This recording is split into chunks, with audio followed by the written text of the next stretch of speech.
Titan கம்பெனியின் அன்பான தோழர்களே, கோல்ட் ஸ்டாண்டர்ட் திட்டத்தின் லீடர்ஷிப் சீரீஸ் மற்றொரு பதிப்பிற்கு உங்களை வரவேற்கிறோம். இன்று எனக்கு இணையாக முருகன் அவர்கள் டைட்டன் கம்பெனியில் ஊழியர் உறவுகள் மற்றும் மனிதவள ஒழுங்குமுறைகளின் தலைவரா உள்ளார். முருகன், கோல்ட் ஸ்டாண்டர்ட் லீடர்ஷிப் சீரீஸ்க்கு உங்களை வரவேற்கிறோம். இன்று நாம் ஒரு மிக முக்கியமான தலைப்பை விவாதிக்க சந்திக்கிறோம். அது 4 தொழிலாளர் சட்டங்க. நன்றி சுவந்து. முதல்ல அனைத்து வணிக கூட்டாளிகளுடன் இணைவதில் எனக்கு மிகுந்த மகிழ்ச்சி. மேலும் இந்த முக்கியமான விஷயத்தை பற்றி பேசுவதிலும் மகிழ்ச்சி. குறிப்பாக நம்முடன் இணைந்திருக்கும், நமக்காக பணியாற்றும் ஒவ்வொரு பங்குதாரரையும் இது தொடும்போது. அந்த வகையில இந்த அமர்வுல கலந்து கொள்வதில் எனக்கும் மிகுந்த மகிழ்ச்சி. இது விவாதிக்க வேண்டிய ஒரு முக்கியமான தலைப்பாகும். நன்றி முருக.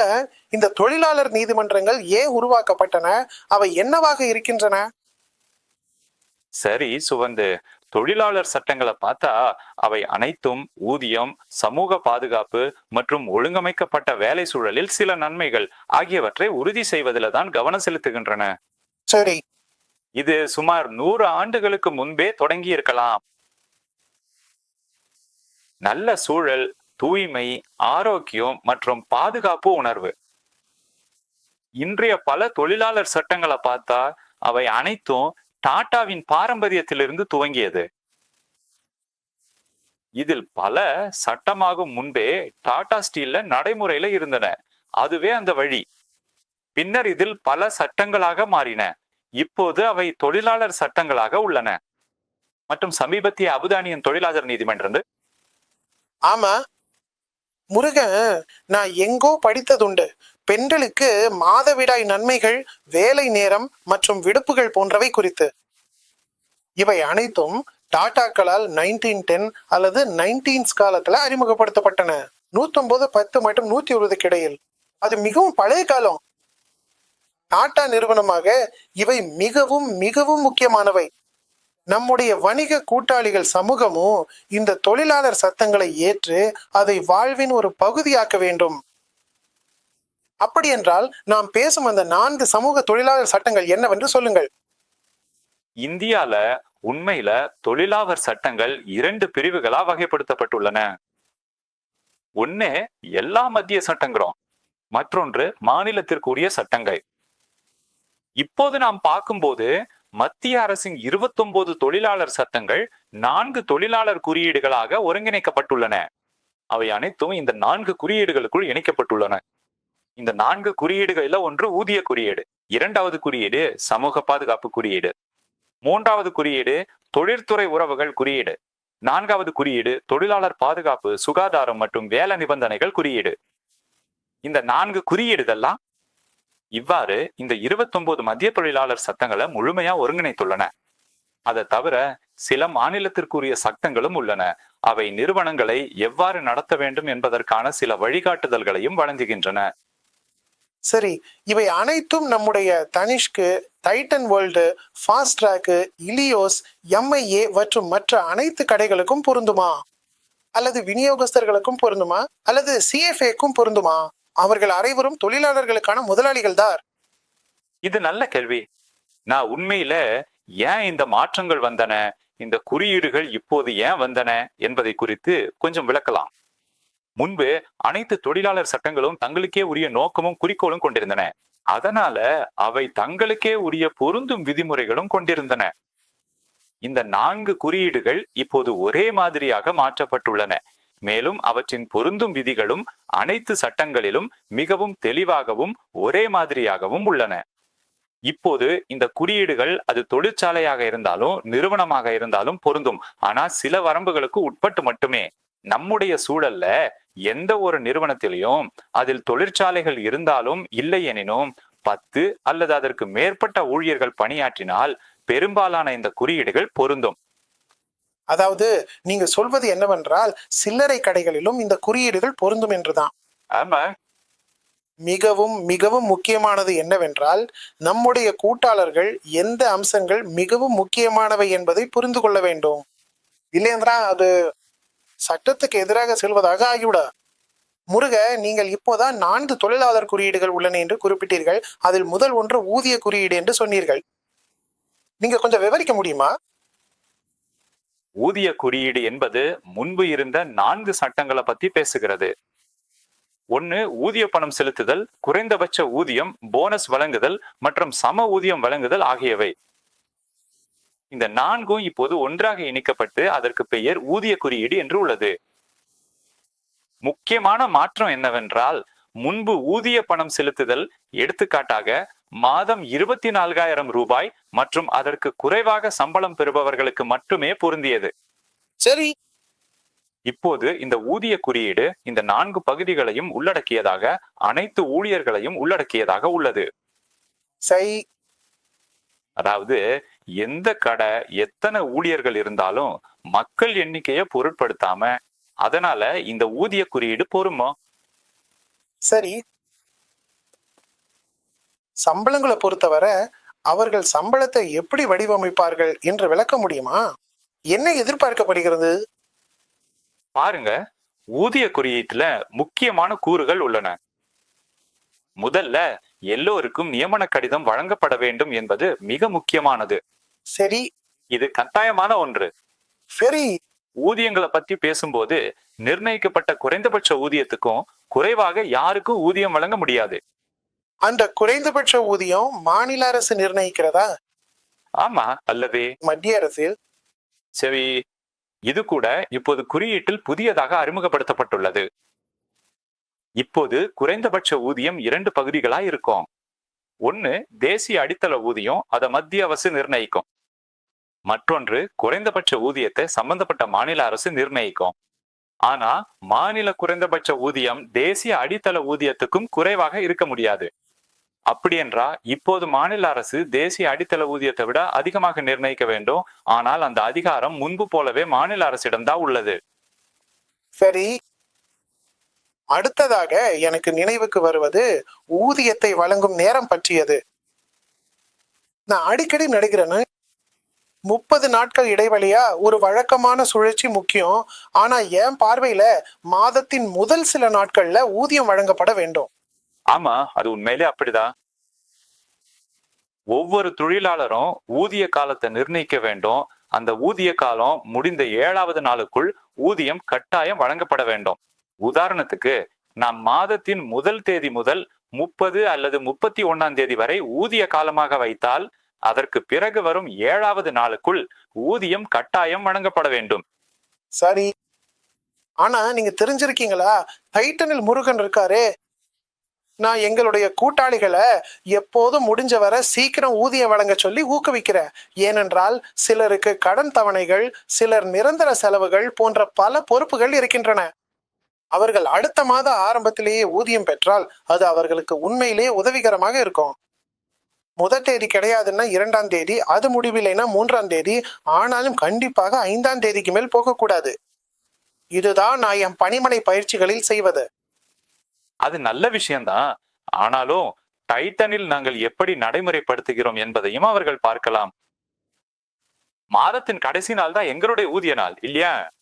அதனால் முடிஞ்ச வரை ஒரு பிராண்டாகவும் நம்முடைய கூட்டாளர்களிடம் நல்ல மனப்பான்மையுடனும் இது சிறந்தது. அல்லது எந்த காரணத்திற்காக இருந்தாலும் மாதத்தின் கடைசி நாளுக்குள் ஊதியம் வழங்க முயற்சி செய்ய வேண்டும். 5ஆம் தேதிக்கு மேல போகக்கூடாது.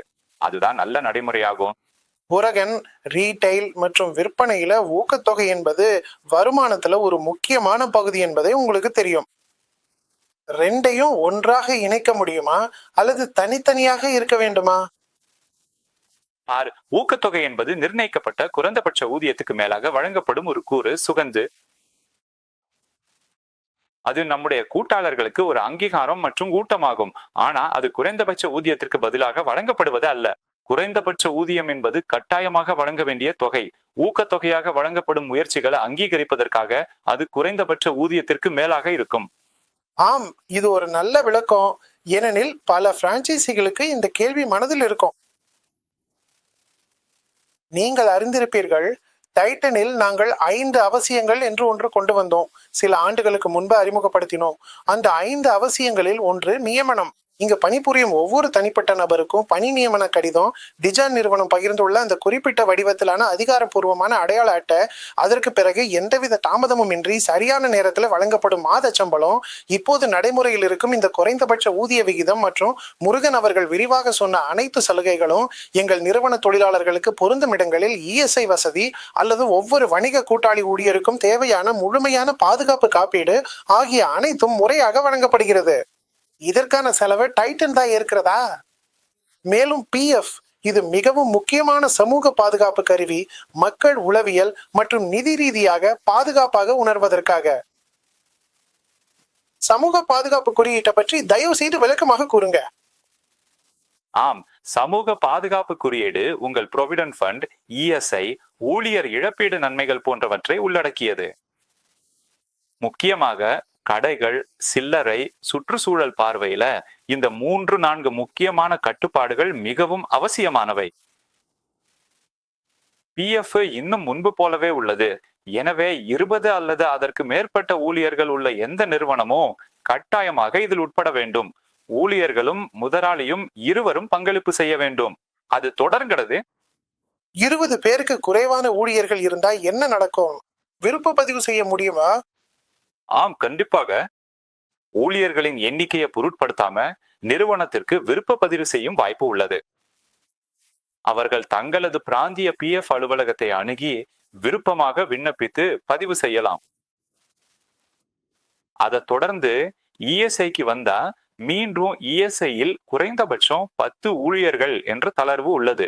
அமைதி ஏற்கனவே ஈடுபட்டிருந்தா அந்த நிறுவனம் கட்டாயமா இஎஸ்ஐ பாதுகாப்புக்குள் வர வேண்டும். ஊழியர் இழப்பீடு அத்தியாயம் அல்லது முந்தைய சட்டம் இது வேலை நேரத்தில் ஏற்படும் விபத்துகளை பற்றியது. வேலைக்காரர் இழப்பீடு விதிகளின் கீழ் சமூக பாதுகாப்பு சட்டத்தில் உள்ள பிற விதிகளுடன் சேர்த்து எப்போதாவது விபத்து ஏற்பட்டா முதலாளி குறிப்பிட்ட இழப்பீட்டை வழங்க வேண்டும். சில்லறை கடை பதிவு செய்யும் போது இந்த 3 அம்சங்கள் மிகவும் முக்கியமானவை. சரி, இங்க உங்களிடம் ஒரு கேள்வி கேட்க விரும்புகிறேன். பாருங்க, இஎஸ்சி பற்றி நீங்க சொன்னீங்க, அது 10 அல்லது அதற்கு மேற்பட்ட ஊழியர்கள் என்று. சரி, அப்படி என்றால் 10க்கும் குறைவான ஊழியர்கள் இருந்தா விருப்பமாக பதிவு செய்ய முடியுமா?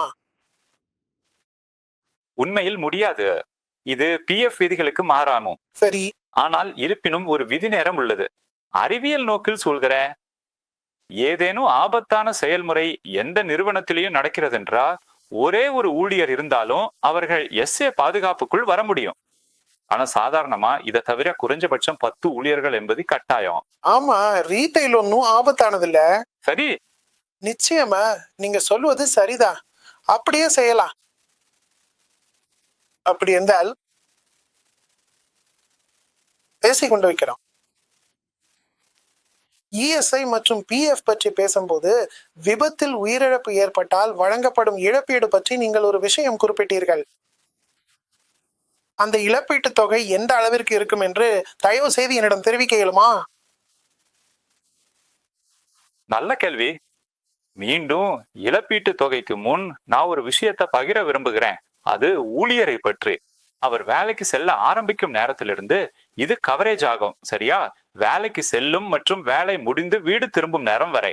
இதன் பொருள் வீட்டிலிருந்து வேலைக்கு செல்லும் நேரமோ வேலை முடிஞ்சு வீடு திரும்பும் நேரமோ இதில் அடங்கும். அதாவது இந்த முழு கால பகுதியும் வேலை வாய்ப்பு பகுதியாக கருதப்படுகிறது. இழப்பீட்டு தொகை எவ்வளவு? இது கடைசியாக பெற்ற சம்பளத்தின் அடிப்படையில் அதிகபட்சம் 15,000 ரூபாய் வரை மட்டுமே கணக்கிடப்படும். அதாவது கணக்கீடு செய்யும் போது இந்த வரம்பு தான் பயன்படுத்தப்படும். அதற்கான முறையின்படி கணக்கிட வேண்டும். அநீதியாக நிரந்தர மாற்றம் அல்லது மரணம் போன்ற விபத்துகள் ஏற்பட்டால் அதற்கான சூத்திரம் மற்றும் விதிகள் உள்ளன. அதன்படி கணக்கிட வேண்டும். ஆனால் இங்கே முக்கியமானது என்னவென்றால் நிறுவனங்கள் உண்மையில் கவரேஜ் இன்சூரன்ஸ் எடுக்க வேண்டும் என்பதையே ஊக்குவிக்க வேண்டும். இது அந்த தனிப்பட்ட ஊழியரும் அவரது குடும்பமும் எதிர்பாராத சம்பவங்கள் நேர்ந்தா பாதுகாப்பாகவும் உதவும், மேலும் கவராகவும் பயன்படுத்த முடியும். எதிர்பாராத சம்பவங்கள் நடந்தா அந்த இழப்பீட்டை வழங்க இந்த கவரை பயன்படுத்த முடியும். ஆமா முருகன், டைட்டனில் நான் உங்களிடம் சொல்ல விரும்புகிறேன். எந்த ஒரு மரணமும் நிகழ்ந்தா இறந்தவரின் குடும்பத்தினருக்கு அல்லது அடுத்தவருக்கு 10 லட்சம் இழப்பீடு வழங்கி வருகிறோம். இது எல்லா வகையான மரணங்களையும் கவரேஜ் செய்கிறது. இது கவரேஜ் செய்கிறது வேலை நேரம், வேலை இல்லாத நேரம், விடுமுறை, வேலை நாட்கள்னு எதையும் பொருட்படுத்தாம இது வழங்கப்படுகிறது. 10 லட்சம் என்பது ஊழியர்களுக்காக நிரந்தரமாக வழங்கப்படுகிறது. நம்முடைய பிரான்ச்சைசிகளும் தற்போது 1 வருட சம்பளத்தை கூடுதலா வழங்கி வருகிறார்கள். இது உண்மையில் மிகவும் உதவியாக இருக்கிறது.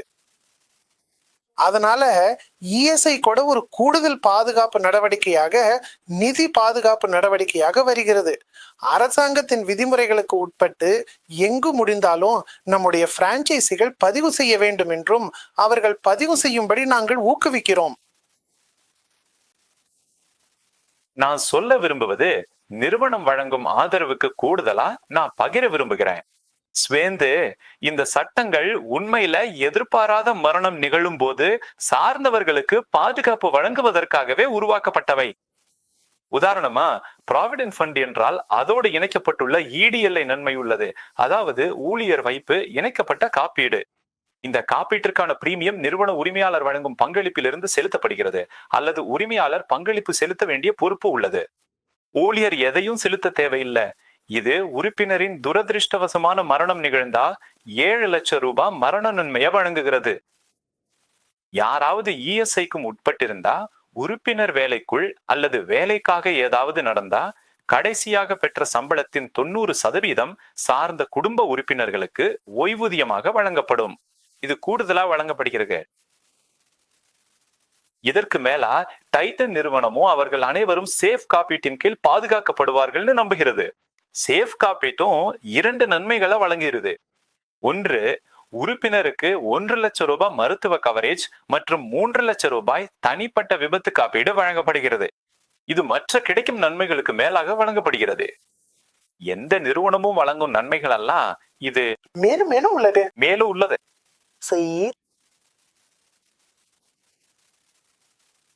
அதனால் அரசு வழங்கும் சமூக பாதுகாப்பை நாம் சேர்த்து பார்க்கும் போது என நினைக்கிறேன். மற்றும் பிரான்ச்சைசி செலுத்தும் தொகையும் நிறுவனமும் செலுத்தும் தொகையும் சேர்த்து பார்த்தா டைட்டன் வணிக கூட்டாளி வேலை வாய்ப்பு நிதி ரீதியாக மிகவும் முழுமையானதும் நல்லதுமானதாக இருக்கிறது. இது நம்முடைய EVPயின் ஒரு பகுதியா வடிவமைத்து ஊழியர்களுக்கு தெரியப்படுத்தலாம். அப்படி செய்தா அவர்களுக்கும் அதே பாதுகாப்பும் அதே புரிதலும் இருக்கும்.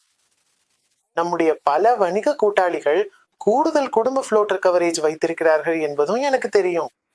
அது ஊழியர்களுக்கு மிகவும் தெரிய உறுதிப்படுத்தலாக இருக்கிறது என்று எனக்கு சொல்லப்பட்டிருக்கிறது. இந்த முறையில டைட்டன் சூழல் முழுவதும் ஊழியரை ஆதரிக்க ஒன்றாக சேர்ந்தா அவருடைய வேலை முன்பு இருந்ததை விட இப்போது மிகவும் ஆழமான மற்றும் அதிக அர்த்தமுள்ளதாக மாறுகிறது. முருகன், ஒரு பிரான்ச்சைசி எந்த முக்கியமான ஒழுங்குமுறை அம்சங்களில் ஒருபோதும் சமரசம் செய்யக்கூடாது என்பதை சொல்ல முடியுமா? நல்லா அடிப்படை ஒழுங்குமுறை தேவைகள் இருக்கின்றன. எந்த புதிய கடையும் குறிப்பிட்ட பதிவு முறைகளை பின்பற்ற வேணும். முதல்ல நினைக்க வேண்டியது, கடைகள் மற்றும் நிறுவல்கள் சட்டத்தின் கீழ் பதிவு செய்வது, அதற்கான வர்த்தக உரிமம் பெறுவது மற்றும் அங்கு வேலை செய்யும் ஊழியர்களின் எண்ணிக்கையை பொறுத்து. PEF, ESI மற்றும் கிராச்சுவிட்டி போன்ற பாதுகாப்புகளுக்கான பதிவு அடுத்ததாக வருகிறது. எனவே பதிவு மற்றும் உரிமங்கள் கட்டாயம்.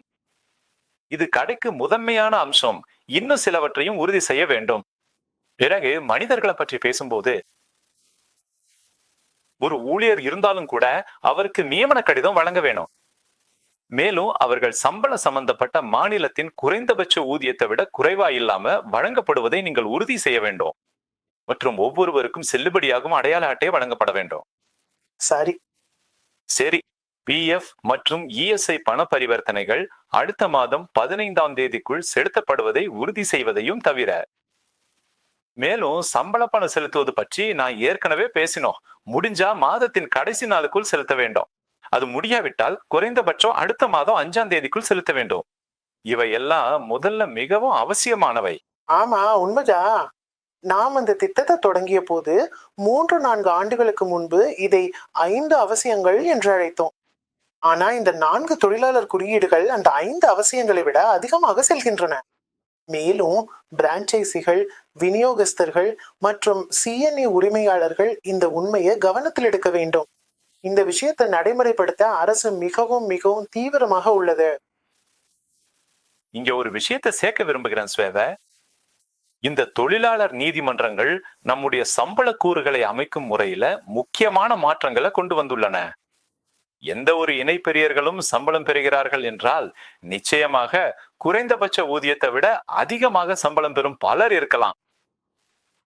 அந்த மாதிரி பொருள்கள்ல சம்பள அமைப்பு வரையறைகளையும் நீங்க கவனத்துல எடுக்க வேண்டும். அதாவது இப்போது பொதுவாக புரிந்து கொள்ளும் நோக்கில் இந்த தொழில்நுட்ப சொற்றொடரை பயன்படுத்துகிறேன். இதில் சேர்க்கப்படும் கூறுகள் இருக்கின்றன, அதே போல் விளக்கப்படும் கூறுகளும் ஒரு கூடை போல் இருக்கும். அதாவது நீங்கள் 100 ரூபாய் சம்பளம் கொடுக்கிறீர்கள் என்றால் அதில் 50% கட்டாயமாக சேர்க்கும் கூறுகளாக வழங்க வேண்டும். மற்ற 50% நீங்கள் அனுமதிகள் என்ற பெயரில் வழங்கலாம். ஏன் இது வருகிறது? உங்கள் அனைத்து சமூக பாதுகாப்பு பங்களிப்புகளும், எடுத்துக்காட்டா பிஎஃப், இஎஸ்ஐ, நீங்க விடுப்பு சம்பளம், கேஷ்மேன் போனஸ் ஆகியவற்றை வழங்கினால் இவை அனைத்தும் சேர்க்கும் கூறுகளின் அடிப்படையில் கணக்கிடப்பட வேண்டும். அதனால உங்கள் அனைத்து ஊதியங்களும் இந்த 50-50% விதிக்கு ஏற்ப இருக்குமாறு உறுதி செய்யுங்கள். சரி,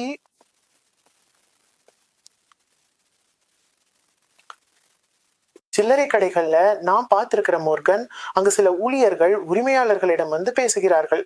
அவர்கள் மிகவும் இளம் வயதினர். அவர்கள் துவக்க நிலை ஊழியர்கள்.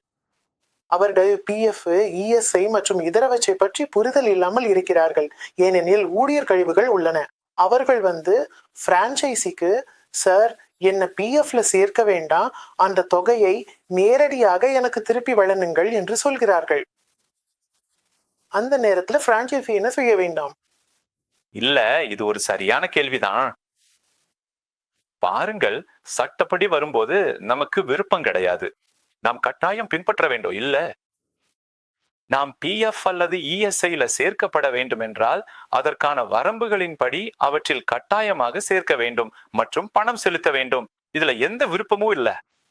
நிச்சயமாக சரி. அதாவது இது மிகவும் அவசியமான ஒன்று. நாம் இதை பின்பற்றாமல் இருக்கவே முடியாது. அப்படித்தான் இது அமைகிறது. சரி, வேலை நிலைகள் என்பது கம்ப்ளையன்ஸ் மற்றும் முதலாளி ஊழியர் உறவுகளில் மிகவும் பேசப்படும் தலைப்பாக இருக்கிறது. அப்படி என்றால் இந்த வேலை நிலைகளுக்குள் என்னென்ன விஷயங்கள் வருகிறது? பாருங்க, தொழிலாளர் பாதுகாப்பு, ஆரோக்கியம் மற்றும் வேலை நிலைகள் குறித்த சட்டம் இது ஒரு பரந்த சட்டமாகும். இது வேலை வாய்ப்பு நிலைகளை உள்ளடக்கியது. அதற்கு பிறகு மாநிலம் வாரியாக மாறும் ஷாப்ஸ் அண்ட் எஸ்டாப்ளிஷ்மெண்ட் சட்டங்கள், அவையும் இந்த வேலை நிலைகள் குறித்து பேசுகின்றன மற்றும் கட்டுப்படுத்துகின்றன. பெரும்பாலும் இந்த விதிகள் தினசரி வேலை நேரம், அதற்கு மேல் ஓவர் டைம் விதிகள், மேலும் ஒரு நாளில் கட்டாய இடைவேளைகள் ஆகியவற்றை உள்ளடக்கியவை. 7 நாட்கள்ல கட்டாயமா ஒரு வார விடுமுறை வழங்க வேண்டும். அதற்கு பிறகு ஒவ்வொரு ஊழியருக்கும் வழங்க வேண்டிய கட்டாய விடுப்புகள் மாநிலத்தின் ஷாப்ஸ் அண்ட் எஸ்டாப்ளிஷ்மெண்ட் சட்டத்தின் கீழ் உள்ள விதிமுறைகளின் அடிப்படையில பொதுவாக இந்த நடைமுறைகள் மற்றும் விதிமுறைகள் அனைத்தும் அந்த சட்டத்திலும் அல்லது ஷாப்ஸ் அண்ட் எஸ்டாப்ளிஷ்மெண்ட் சட்டத்தின் கீழ் வகுக்கப்பட்டுள்ள விதிகளில் தான் தெளிவாக குறிப்பிடப்பட்டுள்ளது. எங்கள் business associate people function tool கிட்ல எங்கள் அசோசியேட்ஸ்க்கு மாநில வாரியாக விடுப்பு விதிகள், எத்தனை நாட்கள், என்ன பிரிவிலேஜ் லீவு, என்ன சிக் லீவு மற்றும் கேஷுவல் லீவு மற்றும் எல்லா வகையான விடுப்புகள் பற்றிய தகவல்கள் உள்ளன. சரி, இவை நாம் புறக்கணிக்க கூடாத விஷயங்கள். நாம் எங்கள் ஸ்டோர் செயல்பாடுகளை திட்டமிடும் போது இவற்றை கருத்தில் கொள்ள வேண்டும். அதற்காக ஒருவர் அல்லது இருவர் அல்லது மூவர் தேவைப்பட்டால் கூட நீங்கள் நல்ல சிறந்த வாடிக்கையாளர் சேவையை பராமரிக்க இது செய்யப்பட வேண்டும். இந்த பகுதியில மக்கள் சமரசம் செய்யக்கூடாது. உங்கள் கருத்துக்கு நான் ஒரு விஷயம் சேர்க்க விரும்புறேன் ஸ்வேந்து. 7 நாட்கள்ல ஒரு வார விடுப்பு வழங்கப்படாததும் கட்டாய விடுப்புகள் நீட்டிக்கப்படாததும் மிகவும் முக்கியமான மீறலாக கருதப்படும் அதிகாரிகளால். அதனால் இவை அனைத்தும் எந்த விலையிலும் உறுதி செய்யப்பட வேண்டும். நீங்க சரியா சொன்னது போல பணியாளர்களை அதற்கேற்ப நிர்வகிக்கலாம். ஆனா இந்த விதிமுறைகள்ல எந்த ஒரு விலகலும் எடுக்கக்கூடாது. சரியா?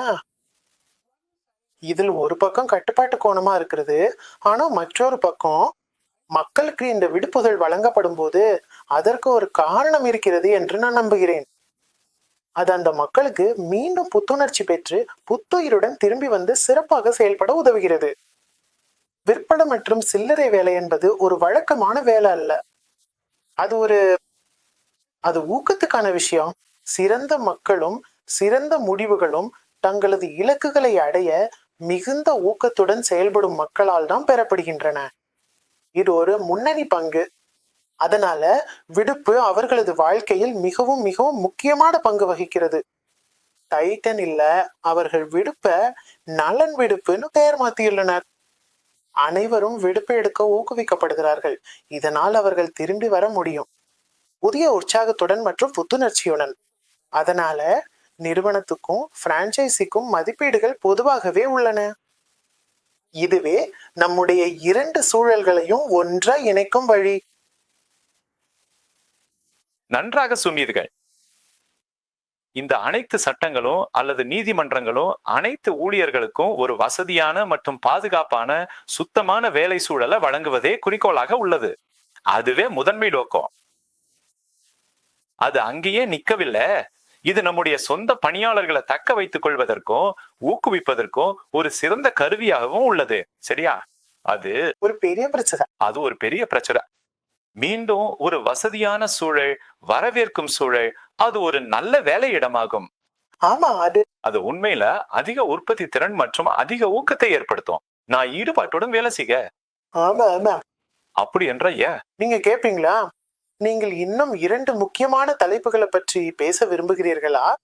ஒன்று, ஊழியர்களை கேட்பது பற்றி. மேலும் வேலை இடத்துல தொந்தரவு, பாலியல் தொந்தரவு பற்றியும் பேச வேண்டும். ஏனெனில் இவை சமுதாயத்தில் பரவலாக உள்ள உண்மைகள். இல்ல, இது மிகவும் முக்கியமானது. இப்போது எல்லா இடங்களிலும் மக்கள் இதை பற்றி பேசுகிறார்கள் மற்றும் ஒவ்வொரு சிறிய நிறுவனத்திலும் கூட வேலை இடத்தில் பாலியல் தொந்தரவை தடுக்க வேண்டிய விதிகள் பற்றி அவர்கள் அறிந்திருக்கிறார்கள். இது கட்டாயமான ஒன்று. ஒவ்வொரு நிறுவனத்திலையும் பல இடங்கள்ல உள்நாட்டு ஒழுங்குமுறை குழுவை அமைக்க வேண்டும் என்பதுல எத்தனை பேர் இருக்க வேண்டும் என்ற வரம்பு இல்ல. எங்க 10 அல்லது அதற்கு மேற்பட்ட பணியாளர்கள் வேலை செய்கிறார்களோ அங்க உள்நாட்டு ஒழுங்குமுறை குழுவை அமைக்க ஊக்குவிக்கிறோம். அதை தவிர 20 அல்லது அதற்கு மேற்பட்ட ஊழியர்கள் வேலை செய்கிற இடங்கள்ல மக்கள் புகார்கள் குறித்து கேட்கவும் தீர்வு காணவும் இந்த குழு இருக்க வேண்டும். குறியீட்டின்படி புகார் தீர்வு குழுவை அமைக்க வேண்டும். இது கட்டாயம். மேலும் அந்த குறியீட்டுல சில வழிகாட்டுதல்கள் வழங்கப்பட்டுள்ளன. முக்கியமாக நோக்கம் என்னவென்றால் புகார் கொண்ட மக்களை கேட்டு ஆரம்ப கட்டத்திலேயே அதை தீர்க்க முயற்சிப்பது. மேலும் பாதுகாப்பு மற்றும் சுகாதார அம்சங்களை மிக முக்கிய முன்னுரிமையாக கொண்டு நடவடிக்கைகள் எடுக்க வேண்டும். அதனால இவை எல்லாம் அந்த கோணத்துல மட்டுமல்லாம எந்த ஒரு புகாரையும் தீர்க்கும் விஷயம் வேலை சூழலுக்கு பார்வையில மிகவும் முக்கியமானது. எந்த ஒரு பாதிக்கப்பட்ட நபரும் ஆரம்பத்திலேயே அது கவனிக்கப்பட்டா சரி, இல்லையெனில் அது ஒரு புகாராகவும் முறையீடாகவும் மாறிவிடும். முறையீடு இது ஒரு முறையீடு பிரச்சனை. அது ஊக்கமற்ற சூழலை உருவாக்குகிறது. அதை தவிர்க்க வேண்டும். முறையீடுகளை தந்த இது அவர்களுக்காகவும் எந்த ஒரு வேலை சூழலுக்காகவும் நல்லது. இதற்கு மிக முக்கிய முன்னுரிமை வழங்கப்பட வேண்டும். நான் உங்களிடம் சில விஷயங்களில் தெளிவுகள் வேண்டும். அவற்றை ஒன்றொன்றாக கேட்க வருகிறேன். ஒன்று என்னவென்றால், நீங்கள் அறிந்திருப்பீர்கள், ரீட்டெயில் என்பது 365 நாட்கள் நடக்கும் ஒரு வணிகம் மாதிரி. இது வார இறுதிகள், தேசிய விடுமுறைகள் எல்லாவற்றையும் கடந்து தொடர்ந்து நடக்கிறது. அப்படி என்றால் சம்பளத்துடன் தொடர்புடைய எந்த ஒரு விளக்கமும் நீங்கள் வழங்க விரும்புகிறீர்களா? நாம் கவனத்தில் கொள்ள வேண்டிய 2 பகுதிகள் உள்ளன. ஒன்று, ஒரு நாளைக்கு வேலை நேரம் மற்றும் வாரத்திற்கு வேலை நேரம். நியமங்களின்படி நான் ஏற்கனவே குறிப்பிடுனது போல ஒரு நாளைக்கு 8 மணி நேரத்தையும் அல்லது ஒரு வாரத்திற்கு 48 மணி நேரத்தையும் மீறினால் அந்த அதிக நேரங்களுக்கு ஓவர் டைம் சம்பள விகிதத்துல பணம் வழங்கப்பட வேண்டும். அதில் எந்த மாற்றமும் இல்லை. ஆனா இது மதிய உணவு நேரமும் இதுல சேருமா? மதிய உணவை தவிர்த்த இது ஒண்ணு. மற்றொரு மிக முக்கியமான விஷயம், மக்கள் தேசிய அல்லது பண்டிகை விடுமுறையில வேலை செய்ய வேண்டிய சூழ்நிலை ஏற்பட்டா, அது விதிகளின்படி அறிவிக்கப்பட்டிருந்தா அது அனுமதிக்கப்படுகிறது. ஆனால் அந்த நாளுக்காக என்ன செய்ய வேண்டும்? அந்த நாளுக்கான சம்பளம் இரட்டிப்பு விகிதத்துல வழங்கப்பட வேண்டும். இரட்டிப்பு விகிதம் அது கட்டாயமா?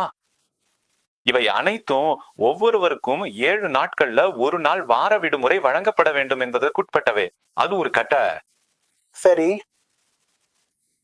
மற்றொரு விஷயம் என்னவென்றால்,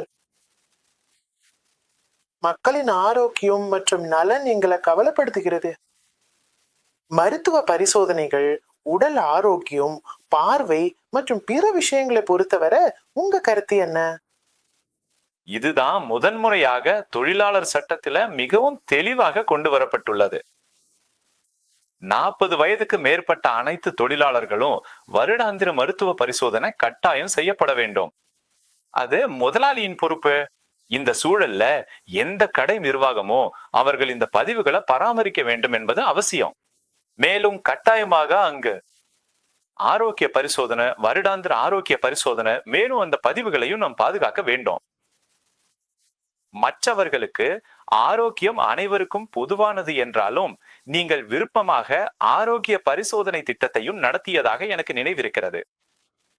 அதனால இப்படியான தனிப்பயன் மற்றும் சலுகை கொண்ட ஆரோக்கிய பரிசோதனை திட்டங்களை பயன்படுத்த ஊக்குவிக்க வேண்டும். அனைவரும் அதை பயன்படுத்த வேண்டும்.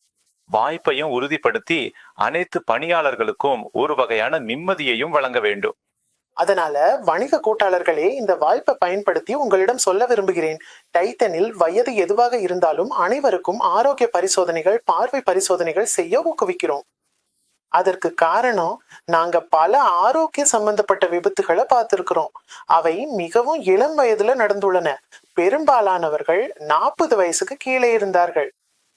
அது ஒண்ணு. மற்றொன்று, ஜூலை மற்றும் ஆகஸ்ட் மாதங்கள்ல நாங்கள் டைட்டன் கயர்ஸ் மாதத்தை தொடங்க இருக்கிறோம். இந்த 2 மாதங்களிலும் நாங்க ஆரோக்கியம் மற்றும் நலனுக்காக ஒரு பிரச்சாரத்தை நடத்த இருக்கிறோம். இதில் ஆரோக்கிய பரிசோதனைகள் அடங்கும். நாங்கள் ட்ரூவர்த்துடன் கூட்டினோம். ஆரோக்கிய பரிசோதனை மற்றும் மருத்துவர் ஆலோசனைக்கு ஆன்லைன்ல மிகவும் சிறந்த விலை கழிவுகளை நாங்க பேச்சுவார்த்தை செய்து பெற்றுள்ளோம். நீங்கள் ஒவ்வொருவரும் இதை பயன்படுத்திக் கொள்ள வேண்டும் என்று நான் ஊக்குவிக்கிறேன். அந்த வாய்ப்பை பயன்படுத்திக் கொள்ளுங்க. நாம் ஒப்பந்தம் செய்துள்ள மையப்படுத்தப்பட்ட நிறுவனம் மூலம் செல்லும் நன்மை என்னவென்றால், பிரச்சாரம் முடிவில் நமக்கு பகுப்பாய்வுகளை பார்க்க முடியுது. அது நமக்கு மக்களின் ஆரோக்கிய நிலையை புரிந்து கொள்ளவும், அந்த பகுப்பாய்வுகளின் அடிப்படையில உங்களுக்கு ஆரோக்கியம் மற்றும் நலனுக்கான திட்டங்களை கொண்டு வரவும் உதவுகிறது. முருக, இந்த அமர்வுக்கு நன்றி. இது அருமையா இருந்தது. இது கண்டட திறக்கும் வகையில இருந்தது. இத வணிக கூட்டாளிகள் பலரும் பல காலமா கூறியிருந்தனர். சட்டத்தை புரிஞ்சு கொள்வது அல்லது விளங்குவது எளிதல்ல. ஆனா சட்டத்தை கடைபிடிப்பது மிகவும் முக்கியம். ஏனெனில் நம்முடைய ஒவ்வொரு வணிக கூட்டாளிகளும் தங்கள் வாழ்நாள் வருமானத்தை இதுல முதலீடு செய்திருக்கிறாங்க. நம்முடைய கடைகளை நடத்துவதில் அவர்கள் அனைவரும் நல்ல எண்ணத்துடன் இருக்கிறார்கள். ஆனா சட்டம் என்பது நாம் அனைவரும் கவனிக்க வேண்டியது. சரியான பாதையில் இருக்க வேண்டும். முருகன், நீங்க அடிக்கடி சொல்லுவது போல சட்டத்தை அறியாமை என்பது ஒரு காரணம் இல்ல, மீறுவதற்கு ஒரு காரணம் அல்ல. சரிதானே? இல்ல, இது ஒரு வாய்ப்பு. நான் என் மனமார்ந்த வாழ்த்துக்களை எல்லா வணிக கூட்டாளிகளுக்கும் தெரிவித்துக் கொள்கிறேன். மேலும் நீங்க ஒரு பெரிய டைட்டன் குழுமத்தின் முக்கியமான பகுதியா இருக்கிறீங்க. மற்றும் விதிமுறைகள், ஒழுங்குமுறை மற்றும் இணக்கம் தொடர்பான தேவைகளை பின்பற்றுவது மிகவும் முக்கியமானது. இதே நம்முடைய நிர்வாக தேவையின் ஒரு பகுதியாகவும் உள்ளது. அதனால நம்ம போலவே நம்முடைய ஒவ்வொரு விரிவாக்கமான கைகளும் கூட்டாளிகளும் எதிர்பார்க்கப்படுகிறார்கள். அவர்கள் எல்லா ஒழுங்குமுறை தேவைகளையும் பின்பற்றுகிறார்கள். அந்த பார்வையில இது வெறும் இணக்கம் நோக்கில் மட்டுமல்ல, உங்கள் அனைத்து கூட்டாளிகளையும் கவனிப்பதற்கும் அவர்கள் அனைவரும் நம்முடைய கூட்டாளிகளாக இருப்பதாலும் நீங்கள் கூறிய அந்த 5 அடிப்படைகளை வழங்குவதற்கும் அதை உறுதி செய்வதற்கும், மேலும் நல்ல பணிப்புற சூழலை, ஒழுங்குமுறை தேவைகளை நேரத்தோடு பூர்த்தி செய்வதற்கும் ஆகும். நாங்க எப்போதும் ஊக்குவித்தோம். உங்களுக்கு ஏதேனும் உதவி தேவைப்படுகிறதா? நீங்கள் எப்போதும் எங்களை அணுகலாம். எங்கள் குழு கார்ப்பரேட் அலுவலகத்துல ஸ்வான் குழு மூலம் கிடைக்கிறது. மேலும் நீங்க எங்களை அணுதமா நாங்க உங்களுக்கு ஆதரவாக இருக்கிறோம், தேவையான வழிகாட்டுதலை வழங்குறோம். நாம் அனைவரும் சேர்ந்து நம் கூட்டாளிகளுக்காக ஒரு நல்ல சூழலை உறுதி செய்கிறோம். மேலும் நாம் இணக்கமான ஒரு நிறுவனம் என்ற வகையில் ஒன்றாக இருக்கிறோம். மிகவும் நன்றி. தேங்க்ஸ், மிகவும் நன்றி.